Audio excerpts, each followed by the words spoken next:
میری طرف سے تمام میرے مسلمان بھائیوں کو، تمام بہنوں کو، جہاں تک میری آواز پہنچ رہی ہے، جو مجھے سنتے ہیں محبت سے، تمام لوگوں کو عید الفطر کی خوشیاں مبارک ہوں۔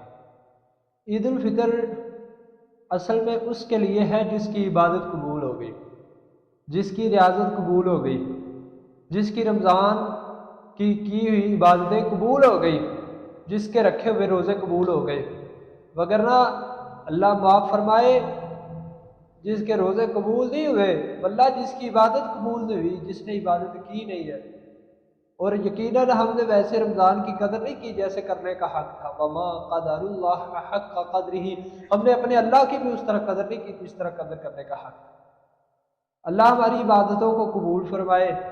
اصل میں عید تو اس کی ہے نا جس کو اللہ جنت میں داخل کر دے، جسے جہنم کے عذاب سے اللہ بچا لے۔ فمن زحزح عن النار وادخل الجنت فقد فاز، وہ کامیابی تو اس کی ہے رمضان المبارک میں جس کو اللہ جہنم سے بچا لے، جسے اللہ جنت کے داخلے دے دے، جس کا رمضان المبارک قبول ہو جائے، عید اس کی ہے۔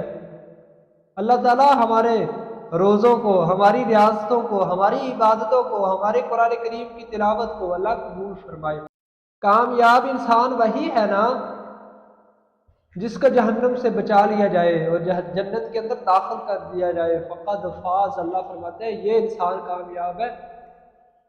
اللہم ربنا تقبل منا صیامنا وقیامنا ورکوعنا وسجودنا، تقبل اللہ منا ومنکم صالح الاعمال، اللہ میرے اور آپ کے تمام نیک اعمال کو قبول و منظور فرمائے۔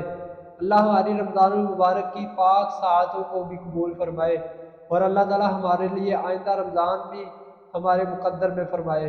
والسلام۔ میں ہوں آپ کا پیارا میزبان حافظ محمد احمد۔